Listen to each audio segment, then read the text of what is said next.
జీవితంలో ఏదైనా సాధించాలంటే శారీరకంగా, మానసికంగా చురుగ్గా ఉండాలి.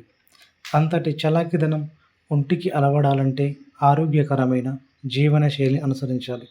కానీ ఆహార విహారాల్లో విపరీతమైన మార్పులు, కాలు కదపకుండా చేసే కొలువులు, వ్యాయామానికి దూరంగా కావడం తదితర కారణాలతో ఇండియాలో మధుమేహం, స్థూలకాయం కోరలు చేస్తున్నాయి.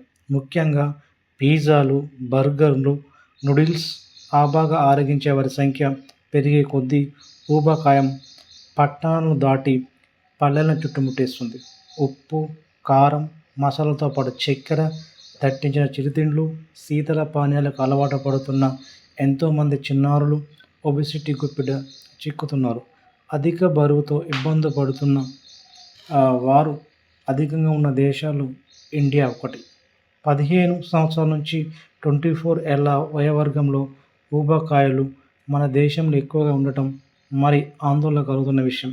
2050 నాటికి భారతావనిలో స్థూలకాయుల సంఖ్య దాదాపు 50 కోట్లకి చేరుతుందని తాజా అధ్యయనం కలవరపరుస్తుంది.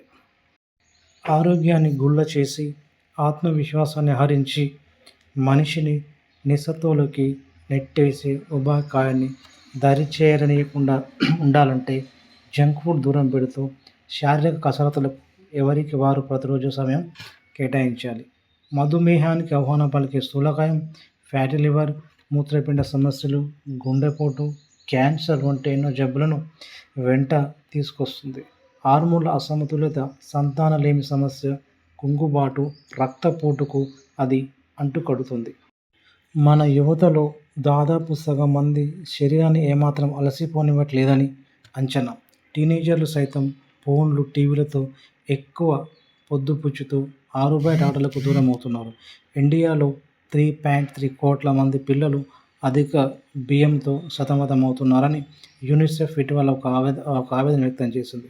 కదలడానికి కూడా ఆయాసపడే ఇలాంటి చిన్నారుల సంఖ్య రాబోయే 5 ఏళ్లలో 8.3 కోట్లకు చేరుతుందని హెచ్చరికలు జంక్ ఫుడ్ వినియోగాన్ని నియంత్రించాల్సిన అవసరాన్ని చాటుతున్నాయి.